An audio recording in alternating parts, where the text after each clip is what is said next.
बोने वाले का दृष्टांत। ईसा किसी दिन घर से निकलकर समुद्र के किनारे जा बैठे।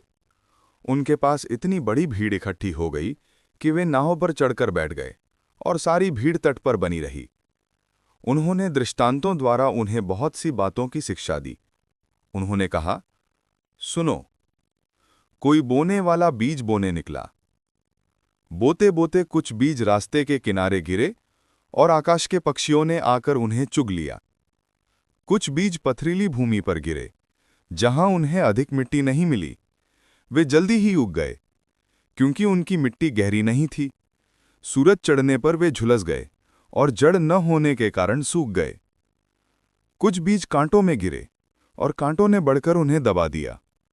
कुछ बीज अच्छी भूमि पर गिरे और फल लाए, कुछ 100 गुना, कुछ 60 गुना और कुछ 30 गुना। जिसके कान हो वह सुन ले। दृष्टांतों का उद्देश्य। ईसा के शिष्यों ने आकर उनसे कहा, आप क्यों लोगों को दृष्टांतों में शिक्षा देते हैं?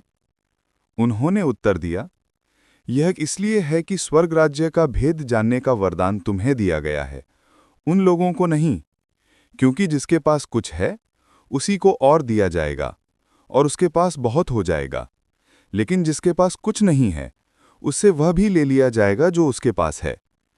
मैं उन्हें दृष्टांतों में शिक्षा देता हूं, क्योंकि वे देखते हुए भी नहीं देखते और सुनते हुए भी न तो सुनते हैं और न समझते हैं। ईसायास की यह भविष्यवाणी उन लोगों पर पूरी उतरती है।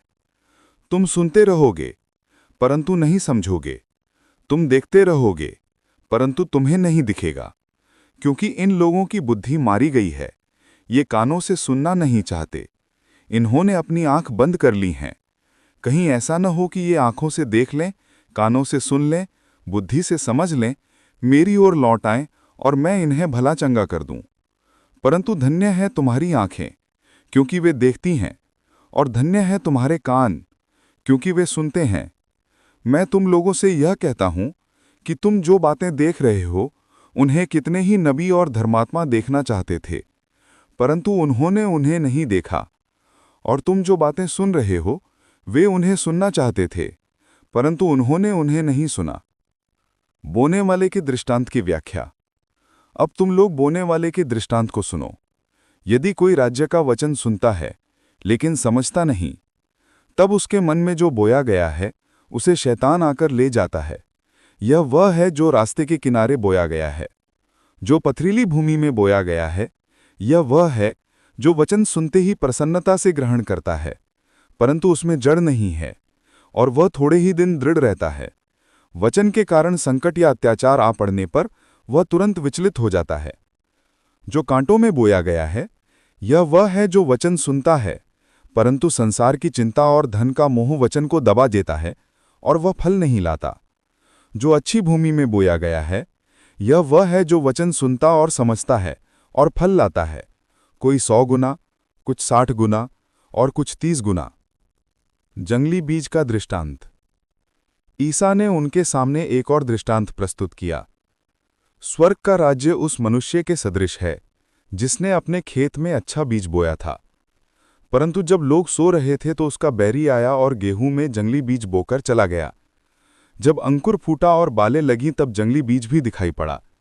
इस पर नौकरों ने आकर स्वामी से कहा, मालिक, क्या आपने अपने खेत में अच्छा बीज नहीं बोया था? उसमें जंगली बीज कहाँ से आ पड़ा? स्वामी ने उससे कहा, यह किसी बैरी का काम है। तब नौकरों ने उससे पूछा, क्या आप चाहते हैं कि हम जाकर जंगली बीज बटोर लें? स्वामी ने उत्तर दिया, नहीं, कहीं ऐसा न हो कि जंगली बीज बटोरते समय तुम गेहूं भी उखाड़ डालो। कटनी तक दोनों को साथ साथ बढ़ने दो।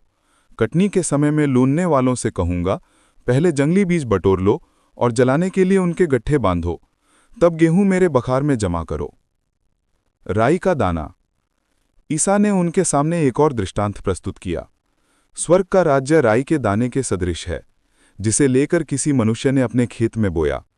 वह तो सब बीजों से छोटा है, परंतु बढ़कर सब पौधों से बड़ा हो जाता है और ऐसा पेड़ बनता है कि आकाश के पंछी आकर उसकी डालियों में बसेरा करते हैं।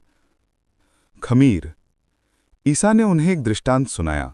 स्वर्ग का राज्य उस खमीर के सदृश है जिसे लेकर किसी स्त्री ने 3 पंसेरी आटे में मिलाया और सारा आटा खमीर हो गया। दृष्टांतों का प्रयोग। ईसा दृष्टांतों में ही ये सब बातें लोगों को समझाते थे। वह बिना दृष्टांत के उनसे कुछ नहीं कहते थे, जिससे नबी का यह कथन पूरा हो जाए, मैं दृष्टांतों में बोलूंगा, पृथ्वी के आरंभ से जो गुप्त रहा मैं उसे प्रकट करूंगा। जंगली बीज के दृष्टांत की व्याख्या। ईसा लोगों को विदा कर घर लौटे। उनके शिष्यों ने उनके पास आकर उनसे कहा, खेत में जंगली बीज के दृष्टांत हमें समझा दीजिए।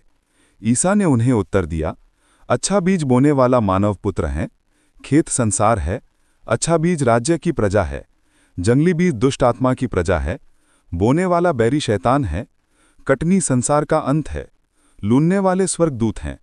जिस तरह लोग जंगली बीज बटोरकर आग में जला देते हैं, वैसा ही संसार के अंत में होगा। मानव पुत्र अपने स्वर्गदूतों को भेजेगा और वे उसके राज्य की सब बाधाओं और कुकर्मियों को बटोरकर आग के कुंड में झोंक देंगे। वहां वे लोग रोएंगे और दांत पीसते रहेंगे। तब धर्मी अपने पिता के राज्य में सूर्य की तरह चमकेंगे। जिसके कान हो वह सुन ले। छिपा खजाना। स्वर्ग का राज्य खेत में छिपे हुए खजाने के सदृश है, जिसे कोई मनुष्य पाता है और दोबारा छिपा देता है। तब वह उमंग में जाता है और सब कुछ बेचकर उस खेत को खरीद लेता है।